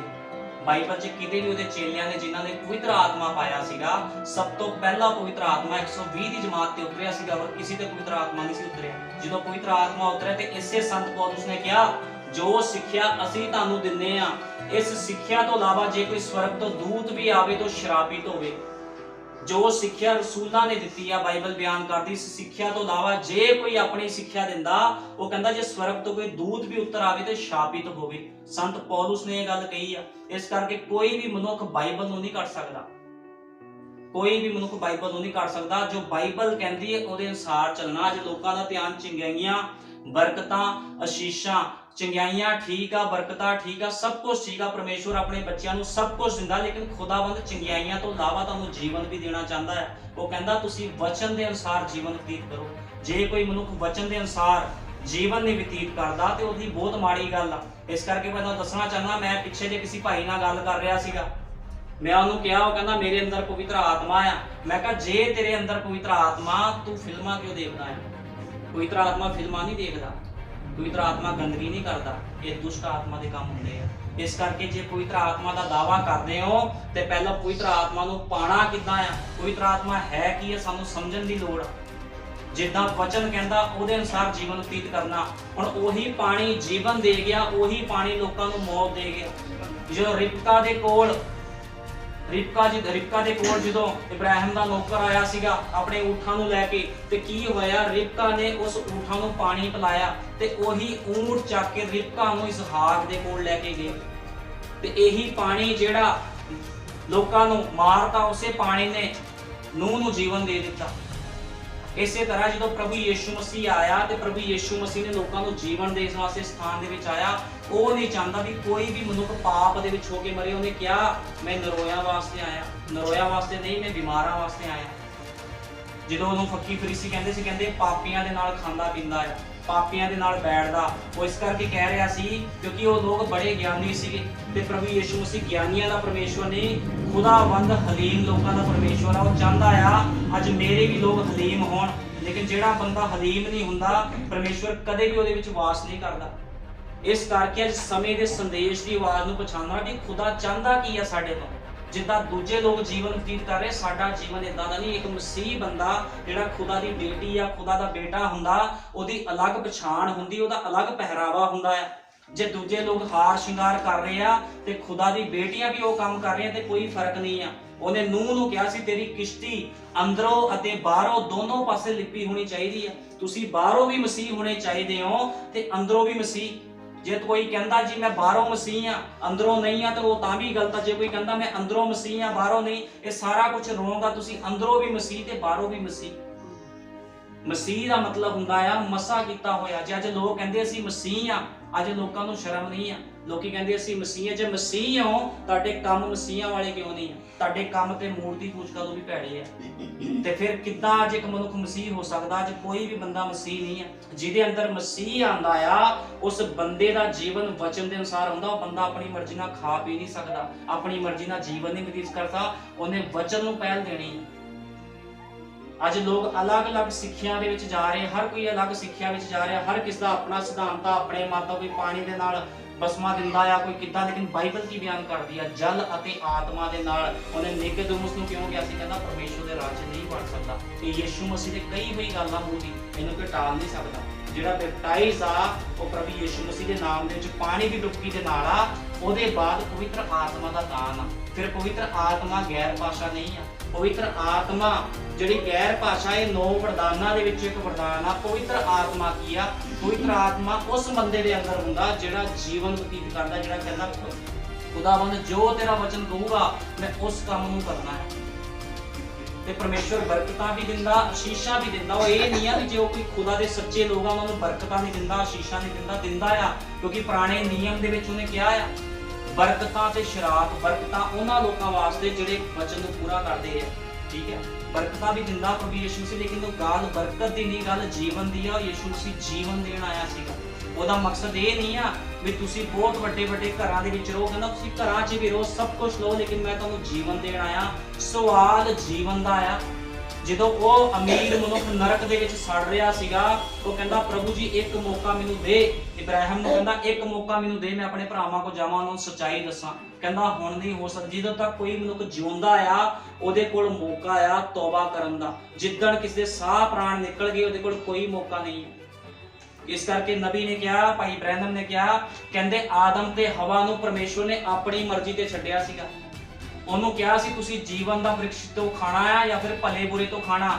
ਅੱਜ ਪਰਮੇਸ਼ਵਰ ਨੇ ਵੀ ਮਸੀਹ ਲੋਕਾਂ ਨੂੰ ਆਪਣੀ ਮਰਜ਼ੀ ਤੇ ਛੱਡਿਆ ਵੀ ਉਹਨੇ ਸੌਖੇ ਰਾਹ 'ਚ ਜਾਣਾ, ਖੁੱਲੇ ਰਾਹ ਤੇ ਜਾਣਾ ਕਿ ਤੰਗ ਰਾਸਤੇ 'ਚ ਜਾਣਾ। ਲੇਕਿਨ ਬਾਈਬਲ ਬਿਆਨ ਕਰਦੀ ਧੰਨ ਉਹ ਮਨੁੱਖ ਆ ਜਿਹੜਾ ਤੰਗ ਰਾਸਤਾ ਚੁਣਦਾ।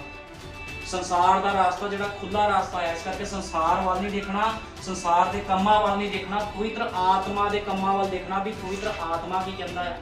ਹੁਣ ਇਹੀ ਸੰਤ ਪੌਲੁਸ ਜਿਹੜਾ ਲੋਕਾਂ ਨੂੰ ਮਾਰਦਾ ਸੀ, ਜਦੋਂ ਪਵਿੱਤਰ ਆਤਮਾ ਸੰਤ ਪੌਲੁਸ ਦੇ ਅੰਦਰ ਆਇਆ ਤੇ ਇਹਨੇ ਮਾਰ ਖਾਧੀ। ਤੁਹਾਨੂੰ ਪਤਾ ਕੋਈ ਵੀ ਬੰਦਾ ਮਾਰ ਨਹੀਂ ਖਾ ਸਕਦਾ ਕਿਸੇ ਦੇ ਪਿੱਛੇ, ਲੇਕਿਨ ਇਹਨੇ ਆਪਣੀ ਜਾਨ ਦੀ ਪਰਵਾਹ ਨਹੀਂ ਕੀਤੀ, ਇਹਨੇ ਮਾਰ ਖਾਧੀ। 5 ਵਾਰੀ 39 ਕੋੜੇ ਸੰਤ ਪੌਲੁਸ ਨੂੰ ਮਾਰੇ ਗਏ। ਤੇ ਦੇਖੋ ਸੌਂਦਾ ਕਿੱਦਾਂ ਹੋਣਾ ਆ। ਉਹ ਪੁੱਠਾ ਹੋ ਕੇ ਸੌਂਦਾ ਸੀ, ਉਹ ਸਿੱਧਾ ਨਹੀਂ ਸੀ ਸੌ ਸਕਦਾ। ਉਹਦੀ ਉਂਗਲਾਂ ਤੋੜ ਦਿੱਤੀਆਂ ਗਈਆਂ, ਉਹਦੇ ਚਪੇੜਾਂ ਮਾਰੀਆਂ ਜਾਂਦੀ ਸੀ। ਕਿਉਂ ਮਾਰੀ? ਉਹਨੇ ਪਰਮੇਸ਼ਵਰ ਦੇ ਲਈ, ਖੁਦਾ ਦੇ ਲਈ ਸਾਰਾ ਕੁਝ ਸਹਿਣ ਕੀਤਾ। ਜਿੰਨੇ ਉਹਦੇ ਨਬੀ ਰਸੂਲ ਆਏ ਉਹਨਾਂ ਨੇ ਖੁਦਾ ਨੂੰ ਆਪਣਾ ਜੀਵਨ ਦਿੱਤਾ। ਇਹ ਆ ਅਸਲੀ ਮਸੀਹ, ਇਹਨਾਂ ਨੂੰ ਕਿਹਾ ਜਾਂਦਾ ਮਸੀਹ। ਜੇ ਅੱਜ ਕੋਈ ਕਹਿੰਦਾ ਮੈਂ ਮਸੀਹ ਆ ਤੇ ਮਸੀਹ ਆਪਣਾ ਪ੍ਰਗਟਾਵਾ ਵੀ ਕਰਦਾ ਹੈ। ਜੇ ਅੱਜ ਅਸੀਂ ਆਪਣੇ ਨੂੰ ਮਸੀਹ ਕਹਿੰਦੇ ਆ ਤੇ ਸਾਡੇ ਵਿੱਚ ਮਸੀਹਤ ਹੈ ਕਿੱਥੇ ਆ? ਮਸੀਹ ਦੇ ਚਿੰਨ੍ਹ ਹੁੰਦੇ ਆ, ਬਿਨਾਂ ਚਿੰਨ੍ਹ ਤੋਂ ਕੋਈ ਮਸੀਹ ਨਹੀਂ ਹੁੰਦਾ ਕਦੇ ਵੀ। ਨਾਮ ਰੱਖਣ ਦੇ ਨਾਲ ਕੋਈ ਮਸੀਹ ਨਹੀਂ ਹੁੰਦਾ। ਜੇ ਸੈਮੂਅਲ ਸੀਗਾ, ਸੈਮੂਅਲ ਦਾ ਆਪਣਾ ਜੀਵਨ ਸੀਗਾ, ਇਬਰਾਹਿਮ ਦਾ ਆਪਣਾ ਜੀਵਨ ਸੀਗਾ, ਪਰਮੇਸ਼ਵਰ ਦੇ ਵਚਨਾਂ ਦੇ ਅਨੁਸਾਰ ਚੱਲਦਾ ਸੀ। ਉਹਨੇ ਪਰਵਾਹ ਨਹੀਂ ਸੀ ਕੀਤੀ ਵੀ ਮੈਂ ਆਪਣੇ ਬੱਚੇ ਨੂੰ, ਜਿਹੜਾ ਮੈਨੂੰ 25 ਸਾਲ ਬਾਅਦ ਮਿਲਿਆ, 75 ਸਾਲ ਦੀ ਉਮਰ 'ਚ ਉਹਨੂੰ ਦਰਸ਼ਨ ਦਿੱਤਾ ਸੀ ਤੇ 100 ਸਾਲ ਦੀ ਉਮਰ 'ਚ ਉਹਨੂੰ ਬੱਚਾ ਮਿਲਿਆ, ਉਹਨੇ ਨਹੀਂ ਪਰਵਾਹ ਕੀਤੀ ਵੀ ਮੈਨੂੰ 25 ਸਾਲ ਬਾਅਦ ਬੱਚਾ ਮਿਲਿਆ।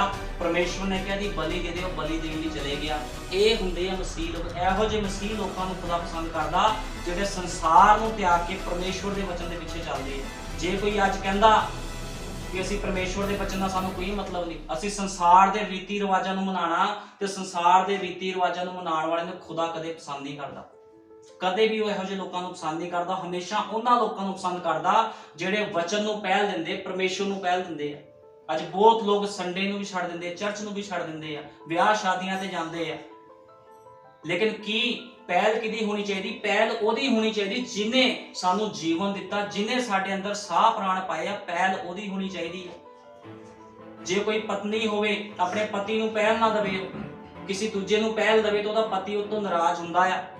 ਉਹ ਕਹਿੰਦਾ ਤੈਨੂੰ ਮੈਨੂੰ ਪਹਿਲ ਦੇਣੀ ਚਾਹੀਦੀ, ਤੇਰੀ ਮੈਰਿਜ ਮੇਰੇ ਨਾਲ ਹੋਈ ਹੈ। ਇਸੇ ਤਰ੍ਹਾਂ ਲੋਕਾਂ ਦੀ ਜਿਹੜੇ ਮਸੀਹ ਲੋਕਾਂ ਉਹਨਾਂ ਦੀ ਕੁੜਮਾਈ ਪ੍ਰਭੂ ਯਿਸੂ ਮਸੀਹ ਦੇ ਨਾਲ ਹੋਈ ਆ, ਉਹਨਾਂ ਨੂੰ ਪ੍ਰਭੂ ਯਿਸੂ ਮਸੀਹ ਦੇ ਵਚਨਾਂ ਨੂੰ ਪਹਿਲ ਦੇਣੀ ਚਾਹੀਦੀ ਹੈ। ਉਹਨੇ ਕਿਹਾ ਨਾ ਆਪਣੀ ਦੁਲਹਨ ਨੂੰ ਲੈਣ ਆ ਰਿਹਾ। ਦੁਲਹਨ ਨੂੰ ਦੁਲਹਨ ਏਦਾਂ ਨਹੀਂ ਜਾਊਗੀ। ਦੁਲਹਨ ਇੱਕ ਦੁਸ਼ਟਾਂਤ ਬੋਲਿਆ ਗਿਆ ਆ। ਦੁਲਹਨ ਦਾ ਮਤਲਬ ਉਹਨੇ ਕਿਹਾ ਸੀ ਜਿੱਦਾਂ ਇੱਕ ਬੰਦਾ, ਇੱਕ ਮਨੁੱਖ ਆਪਣੀ ਲਾੜੀ ਨੂੰ ਲੈਣ ਜਾਂਦਾ ਜਿਹੜੀ ਖੁਸ਼ੀ ਨਾਲ, ਉਸੇ ਖੁਸ਼ੀ ਦੇ ਨਾਲ ਮੈਂ ਤੁਹਾਨੂੰ ਲੈਣ ਆਉਂਗਾ। ਜਿੱਦਾਂ ਇੱਕ ਲਾੜਾ ਬਹੁਤ ਖੁਸ਼ ਹੁੰਦਾ ਵੀ ਮੇਰੀ ਮੈਰਿਜ ਹੋ ਰਹੀ ਆ, ਮੈਂ ਆਪਣੀ ਦੁਲਹਨ ਨੂੰ ਲੈਣ ਜਾਣਾ, ਉਹ ਕਹਿੰਦਾ ਉਸੇ ਖੁਸ਼ੀ ਦੇ ਨਾਲ ਮੈਂ ਆਪਣੇ ਲੋਕਾਂ ਨੂੰ ਲੈਣ ਆਉਂਗਾ। ਲੇਕਿਨ ਲੈ ਕੇ ਜਾਊਗਾ ਕਿਹਨਾਂ ਨੂੰ? ਜਿਨ੍ਹਾਂ ਨੇ ਵਚਨ ਨੂੰ ਪੂਰਾ ਕੀਤਾ ਆ। ਉਹ ਲੋਕ ਖੁਦਾ ਦੇ ਰਾਜ 'ਚ ਜਾਣਗੇ, ਉਹ ਲੋਕਾਂ ਦੇ ਰੈਪਚਰ ਦੇ ਵਿੱਚ ਜਾਣਗੇ। ਅੱਜ ਬਹੁਤ ਲੋਕ ਕਹਿੰਦੇ ਆ ਵੀ ਸਾਡਾ ਰੈਪਚਰ ਹੋਣਾ, ਅਸੀਂ ਖੁਦਾ ਦੇ ਰਾਜ 'ਚ ਜਿਉਂਦੇ ਉਠਾਏ ਜਾਵਾਂਗੇ। ਜਿਹੜਾ ਬੰਦਾ ਧਰਤੀ ਤੇ ਨਹੀਂ ਮਰਿਆ ਉਹ ਜਿਉਂਦਾ ਨਹੀਂ ਉਠਾਇਆ ਜਾ ਸਕਦਾ। ਜਦੋਂ ਤੱਕ ਕਣਕ ਦਾ ਦਾਣਾ ਜਿੱਤੋਂ ਜ਼ਮੀਨ 'ਚ ਬੀਜਿਆ ਜਾਂਦਾ, ਤੁਸੀਂ ਦੇਖੋ ਸਭ ਤੋਂ ਪਹਿਲਾਂ ਸੜਦਾ ਆ, ਉਹ ਮਰਦਾ ਆ। ਮਰਨ ਤੋਂ ਬਾਅਦ ਉਹਦੇ ਵਿੱਚੋਂ ਜੀਵਨ ਆਉਂਦਾ। ਜੇ ਤਾਂ ਕੋਈ ਮਨੁੱਖ ਸੰਸਾਰ ਤੇ ਮਰਦਾ ਨਹੀਂ ਆ, ਆਪਣੀ ਖੁਆਇਸ਼ਾਂ ਤੋਂ, ਆਪਣੇ ਹਰ ਇੱਕ ਗਲਤ ਸਿਸਟਮ ਤੋਂ ਕਦੇ ਵੀ ਪਰਮੇਸ਼ਵਰ ਦੇ ਲਈ ਜਿਉਂਦਾ ਨਹੀਂ ਹੋ ਸਕਦਾ। ਇਸ ਕਰਕੇ ਸੰਸਾਰ ਤੋਂ ਮਰਨਾ ਬਹੁਤ ਜ਼ਰੂਰੀ ਆ। ਪਰਮੇਸ਼ਵਰ ਨੇ ਇਹ ਨਹੀਂ ਕਿਹਾ ਕਿ ਤੁਸੀਂ ਘਰ ਨਹੀਂ ਬਣਾ ਸਕਦੇ ਜਾਂ ਤੁਸੀਂ ਬਰਕਤਾਂ ਨਹੀਂ, ਉਹ ਕਹਿੰਦਾ ਸਭ ਕੁਝ ਤੁਹਾਡੇ ਵਾਸਤੇ ਆ। ਬਰਕਤਾਂ, ਚੰਗਿਆਈਆਂ, ਆਸ਼ੀਸ਼ਾਂ ਸਭ ਕੁਝ ਖੁਦਾ ਦੇ ਲੋਕਾਂ ਵਾਸਤੇ ਆ। ਲੇਕਿਨ ਉਹ ਕਹਿੰਦਾ ਤੁਹਾਡੇ ਹਿਰਦਿਆਂ ਦੀ ਪੱਟੀਆਂ ਦੇ ਉੱਪਰ ਕੀ ਹੋਣਾ ਚਾਹੀਦਾ? ਵਚਨ ਹੋਣਾ ਚਾਹੀਦਾ। ਉਹਨੇ ਮੂਸਾ ਨੂੰ ਕਿਹਾ ਸੀ ਸਾਰੇ ਲੋਕਾਂ ਨੂੰ, ਜਿਹੜੇ ਇਜ਼ਰਾਈਲੀ ਲੋਕ, ਉਹਨਾਂ ਨੂੰ ਕਹਿ ਕਿ ਤੁਹਾਡੇ ਬੱਚਿਆਂ ਦੇ ਹਿਰਦਿਆਂ ਦੀ ਪੱਟੀਆਂ ਦੇ ਉੱਪਰ ਵਚਨ ਹੋਣਾ ਚਾਹੀਦਾ। ਅੱਜ ਮਸੀਹ ਲੋਕਾਂ ਦੇ ਬੱਚਿਆਂ ਦੇ ਹਿਰਦਿਆਂ ਦੀ ਪੱਟੀਆਂ ਦੇ ਉੱਪਰ ਫਿਲਮਾਂ ਦੇ ਗਾਣੇ, ਗੰਦਗੀ, ਸਭ ਕੁਝ ਇਹੀ ਚੀਜ਼ਾਂ ਵਚਨ ਨਹੀਂ ਹੈ।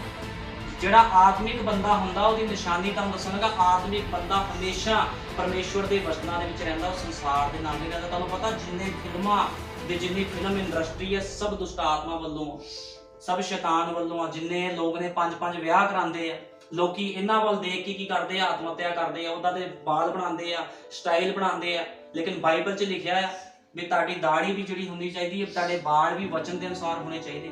ਅੱਜ ਭੈਣਾਂ ਆਪਣੇ ਵਾਲ ਵੀ ਕਟਾਉਂਦੀਆਂ, ਲੇਕਿਨ ਬਾਈਬਲ ਬਿਆਨ ਕਰਦੀ ਆ ਜਿਹੜੀ ਵਾਲ ਆ ਇਹ ਓੜਨੀ ਦੀ ਜਗ੍ਹਾ ਤੇ ਦਿੱਤੇ ਗਏ, ਵਾਲ ਕਟਾ ਨਹੀਂ ਸਕਦੀ ਇਹ ਔਰਤ, ਤੇ ਇੱਕ ਬੰਦਾ ਵਾਲ ਲੰਬੇ ਨਹੀਂ ਰੱਖ ਸਕਦਾ। ਬਾਈਬਲ 'ਚ ਬਹੁਤ ਕੁਝ ਲਿਖਿਆ ਹੈ।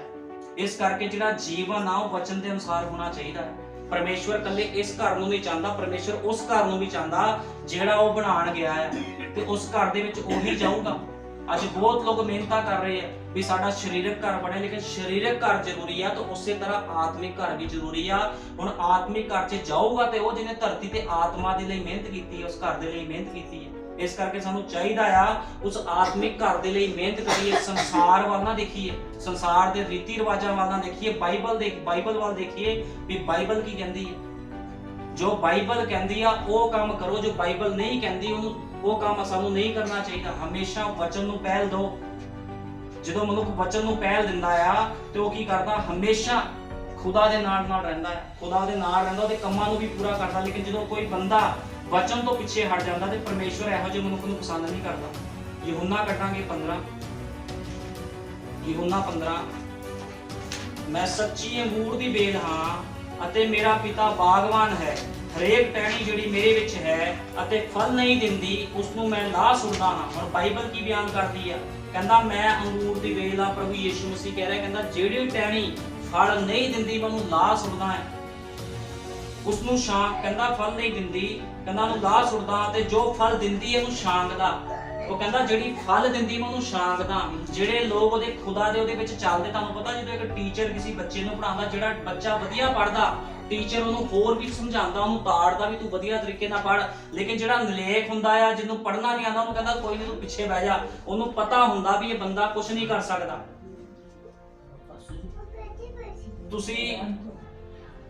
ਤੁਸੀਂ ਤਾਂ ਉਸ ਬਚਨ ਕਰਕੇ ਜੋ ਮੈਂ ਤੁਹਾਨੂੰ ਕਿਹਾ ਹੈ ਸਾਫ਼ ਹੋ ਚੁੱਕੇ ਹੋ। ਤੁਸੀਂ ਮੇਰੇ ਵਿੱਚ ਰਹੋ, ਮੈਂ ਤੁਹਾਡੇ ਵਿੱਚ।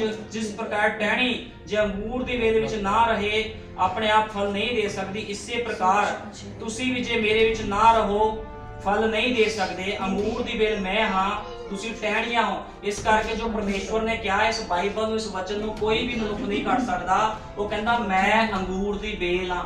ਜੇ ਉਹ ਅੰਗੂਰ ਦੀ ਵੇਲ ਆ, ਜੇ ਅਸੀਂ ਉਹਦੀ ਟਾਹਣੀਆਂ ਆ, ਤੇ ਸਾਨੂੰ ਖੁਦਾ ਦੇ ਵਚਨਾਂ ਨੂੰ ਪਹਿਲ ਦੇਣੀ। ਕਦੇ ਵੀ ਮਨੁੱਖਾਂ ਦੇ ਰੀਤਾਂ ਰਿਵਾਜਾਂ ਨੂੰ ਪਹਿਲ ਨਾ ਦਿਓ, ਹਮੇਸ਼ਾ ਪਰਮੇਸ਼ਵਰ ਦੇ ਵਚਨ ਨੂੰ ਪਹਿਲ ਦੇਣੀ ਹੈ।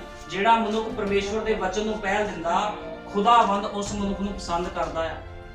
ਤੇ ਇਸ ਕਰਕੇ ਹਮੇਸ਼ਾ ਪਰਮੇਸ਼ਵਰ ਦੇ ਵਚਨ ਨੂੰ ਪਹਿਲ ਦੇਣੀ ਹੈ, ਪਰਮੇਸ਼ਵਰ ਦੇ ਵਚਨ ਦੇ ਅਨੁਸਾਰ ਜੀਵਨ ਬਤੀਤ ਕਰਨਾ, ਤੇ ਉਹੀ ਕੰਮ ਕਰਨਾ ਜੋ ਬਾਈਬਲ ਕਹਿੰਦੀ ਆ। ਜੇ ਬਾਈਬਲ ਸਾਨੂੰ ਕੁਝ ਚੀਜ਼ਾਂ ਨੂੰ ਮਨਾ ਕਰਦੀ ਹੈ ਤੇ ਉਸ ਚੀਜ਼ਾਂ ਤੋਂ ਸਾਨੂੰ ਪਿੱਛੇ ਹਟਣਾ ਚਾਹੀਦਾ, ਲੇਕਿਨ ਜੋ ਬਾਈਬਲ ਕਹਿੰਦੀ ਹੈ ਉਸ ਕੰਮ ਨੂੰ ਹਮੇਸ਼ਾ ਕਰਨਾ ਚਾਹੀਦਾ ਹੈ। ਕਿਉਂਕਿ ਬਾਈਬਲ ਇਸੇ ਤਰ੍ਹਾਂ ਬਿਆਨ ਕਰਦੀ ਹੈ, ਪਰਮੇਸ਼ਵਰ ਉਹਨਾਂ ਲੋਕਾਂ ਨੂੰ ਪਿਆਰ ਕਰਦਾ ਆ ਜਿਹੜੇ ਵਚਨ ਦੇ ਅਨੁਸਾਰ ਜੀਵਨ ਬਤੀਤ ਕਰਦੇ ਆ। ਇਸ ਕਰਕੇ ਉਹਨੇ ਕਿਹਾ ਆ, ਕਹਿੰਦਾ ਮੇਰੇ ਕੋਲ ਜੀਵਨ ਦਾ ਜਲ ਆ ਕੇ ਮੁਫਤ ਲਓ। ਪਰਮੇਸ਼ਵਰ ਜੀਵਨ ਦਾ ਜਲ ਆ, ਉਹਦੇ ਵਚਨ ਜੀਵਨ ਦਿੰਦੇ। ਜਿਹੜਾ ਮਨੁੱਖ ਦੇ ਵਚਨ ਦੇ ਵਿੱਚ ਰਹਿੰਦਾ ਆ, ਕਹਿੰਦਾ ਨਾ ਕਦੇ ਭੁੱਖਾ ਨਾ ਪਿਆਇਆ ਰਹੇਗਾ, ਨਾ ਉਹ ਕਦੇ ਮਰੇਗਾ। ਜਿਹੜੇ ਖੁਦਾ ਦੇ ਪਵਿੱਤਰ ਲੋਕ ਆ ਉਹਨਾਂ ਨੂੰ ਮੌਤ ਨਹੀਂ ਮਾਰ ਸਕਦੀ, ਕਿਉਂਕਿ ਬਾਈਬਲ ਬਿਆਨ ਕਰਦੀ ਖੁਦਾ ਦੇ ਜਿਹੜੇ ਲੋਕ ਆ ਸੌਂਦੇ ਆ, ਉਹ ਕਦੇ ਮਰਦੇ ਨਹੀਂ ਆ। ਇਸ ਕਰਕੇ ਹਮੇਸ਼ਾ ਉਹਦੇ ਵਚਨ ਦੇ ਅਨੁਸਾਰ ਜੀਵਨ ਬਤੀਤ ਕਰਨਾ ਹੈ। ਪਰਮੇਸ਼ਵਰ ਸਾਰਿਆਂ ਨੂੰ ਬਰਕਤ ਦੇਵੇ। ਆਓ ਪ੍ਰਾਰਥਨਾ ਕਰਦੇ। ਹਾਲੇਲੂਇਆ। ਧੰਨਵਾਦ ਪ੍ਰਭੂ ਯਿਸੂ ਮਸੀਹ, ਤੇਰੇ ਨਾਮ ਦੀ ਮਹਿਮਾ ਕਰਦਾ ਸਰਵ ਸ਼ਕਤੀਮਾਨ ਖੁਦਾ। ਪ੍ਰਭੂ ਯਿਸੂ ਮਸੀਹ, ਅੱਜ ਦਾ ਵਚਨ ਪਵਿੱਤਰ ਆਤਮਾ ਤੋਂ ਆਪ ਸੀ ਖੁਦਾਵੰਦਾ, ਕਿਉਂਕਿ ਖੁਦਾਵੰਦ ਕੋਈ ਮਨੁੱਖ ਤੇਰੇ ਵਚਨ ਦਾ ਅਨੁਵਾਦਕ ਨਹੀਂ ਹੈ। ਪ੍ਰਭੂ ਜੀ, ਇਸ ਘਰ ਦੇ ਵਿੱਚ ਆਣਾ ਮੁਬਾਰਕ ਦਾ ਕਾਰਨ ਠਹਿਰੇ ਖੁਦਾਵੰਦਾ। ਇਸ ਥਾਂ 'ਚ ਜਿੰਨੇ ਭੈਣ ਭਾਈ ਪ੍ਰਭੂ ਯਿਸੂ ਮਸੀਹ ਬੈਠੇ, ਸਾਰਿਆਂ ਨੂੰ ਆਸ਼ੀਸ਼ ਔਰ ਬਰਕਤ ਦੇਣੀ ਹੈ। ਤੂੰ ਜਾਣਦਾ ਹੈ ਪ੍ਰਭੂ ਯਿਸੂ ਮਸੀਹ, ਇਹ ਪ੍ਰਚਾਰ ਪਵਿੱਤਰ ਆਤਮਾ ਤੇਰੇ ਵੱਲੋਂ ਸੀ, ਪ੍ਰਚਾਰ ਕਿਸੇ ਮਨੁੱਖ ਵੱਲੋਂ ਪ੍ਰਚਾਰ ਨਹੀਂ ਸੀ ਖੁਦਾਵੰਦਾ। ਇਹ ਸੱਚਾਈ ਦਾ ਪ੍ਰਚਾਰ ਸੀ, ਤੇ ਖੁਦਾਵੰਦਾ ਸੱਚਾਈ ਦਾ ਪ੍ਰਚਾਰ ਹਮੇਸ਼ਾ ਕੋੜਾ ਹੁੰਦਾ ਹੈ ਖੁਦਾਵੰਦਾ। ਲੇਕਿਨ ਜੋ ਕੋਈ ਸੱਚਾਈ ਦੇ ਕੋੜੇ ਪ੍ਰਚਾਰ ਨੂੰ ਖਾਂਦਾ ਹੈ ਪ੍ਰਭੂ ਜੀ, ਉਹਦੇ ਅੰਦਰੋਂ ਪ੍ਰਭੂ ਜੀ ਸਾਰੀਆਂ ਦਿੱਕਤਾਂ ਪਰੇਸ਼ਾਨੀਆਂ ਖਤਮ ਹੋ ਜਾਂਦੀ। ਜਿੱਦਾਂ ਇੱਕ ਡਾਕਟਰ ਖੁਦਾਵੰਦਾ ਜਿਸ ਕਿਸ ਨੂੰ ਕੋੜੀ ਦਵਾਈ ਦਿੰਦਾ ਹੈ, ਤਾਂ ਉਹ ਕੋੜੀ ਦਵਾਈ ਇੱਕ ਮਨੁੱਖ ਦੇ ਅੰਦਰ ਜਾ ਕੇ ਇਨਫੈਕਸ਼ਨ ਨੂੰ ਖਤਮ ਕਰਦੀ। ਇਸੇ ਤਰ੍ਹਾਂ ਤੇਰਾ ਵਚਨ ਵੀ ਕੋੜਾ ਹੈ ਖੁਦਾਵੰਦਾ। ਜੋ ਤੇਰੇ ਵਚਨ ਨੂੰ ਖਾਂਦਾ ਹੈ ਪ੍ਰਭੂ ਯਿਸੂ ਮਸੀਹ, ਮੇਰੇ ਮਹਾਨ ਪਿਤਾ, ਉਹ ਤੇਰੇ ਵਚਨ ਦੇ ਅਨੁਸਾਰ ਜੀਵਨ ਬਤੀਤ ਕਰਦਾ ਹੈ ਪ੍ਰਭੂ ਜੀ। ਇਸ ਘਰ 'ਚ ਬਹੁਤ ਆਸ਼ੀਸ਼ ਔਰ ਬਰਕਤ ਦੇਣੀ ਹੈ। ਕੋਈ ਵੀ ਵੈਰ ਦੀ ਸ਼ਕਤੀ ਇਸ ਘਰ 'ਚ ਕੰਮ ਨਾ ਕਰੇ ਪ੍ਰਭੂ ਯਿਸੂ ਮਸੀਹ। ਘਰ ਗਲੀ ਦੇ ਵਿੱਚ ਮੁਬਾਰਕ ਹੋਵੇ, ਸ਼ਹਿਰ 'ਚ ਮੁਬਾਰਕ ਹੋਵੇ ਖੁਦਾਵੰਦਾ। ਕੋਈ ਵੀ ਇਹਨਾਂ ਦੇ ਸਾਹਮਣੇ ਠਹਿਰ ਨਾ ਸਕੇ ਪ੍ਰਭੂ ਯਿਸੂ ਮਸੀਹ। ਜੋ ਇਹਨਾਂ ਜਿਨ੍ਹਾਂ ਨੇ ਖੁਦਾਵੰਦਾ ਤੇਰੇ ਸੇਵਕ ਤੇਰੇ ਦਾਸ ਦਾ ਆਦਰ ਕੀਤਾ, ਉਸ ਦੇ ਵੱਡੇ ਪ੍ਰਭੂ ਯਿਸੂ ਮਸੀਹ ਇਹਨਾਂ ਤੇ ਤੇਰੀ ਵੱਡੀ ਦਇਆ, ਤੇਰੀ ਵੱਡੀ ਕਿਰਪਾ ਹੋਵੇ। ਕਿਸੇ ਵੀ ਚੀਜ਼ ਦੀ ਕਮੀ ਘਟੀ ਇਹਨਾਂ ਦੇ ਘਰਾਂ 'ਚ ਨਾ ਹੋਵੇ। ਇਹਨਾਂ ਦੇ ਕੰਮ ਦੇ ਵਿੱਚ, ਬਿਜ਼ਨਸ ਦੇ ਵਿੱਚ ਤੂੰ ਵਾਅਦਾ ਕਰਨਾ ਹੈ ਪ੍ਰਭੂ ਜੀ। ਤੇ ਜੋ ਵੀ ਖੁਦਾਵੰਦਾ ਇਹਨਾਂ ਨੇ ਮਨਾਂ ਦੇ ਵਿੱਚ ਖੁਦਾਵੰਦਾ ਸੋਚਿਆ ਹੈ, ਇਹਨਾਂ ਦੇ ਮਨਾਂ ਦੇ ਵਿਚਾਰਾਂ ਵਿੱਚ ਜੋ ਵੀ ਖੁਦਾਵੰਦਾ ਉਹਨਾਂ ਸਭਨਾਂ ਨੂੰ ਤੂੰ ਪੂਰਾ ਕਰਨਾ ਹੈ ਪ੍ਰਭੂ ਜੀ। ਦਇਆ ਕਰਨੀ ਹੈ, ਕਿਰਪਾ ਕਰਨੀ, ਤੇਰੇ ਨਾਮ ਪ੍ਰਭੂ ਯਿਸੂ ਮਸੀਹ ਦੇ ਵਿੱਚ ਮੰਗਦੇ ਹਾਂ। ਆਮੀਨ।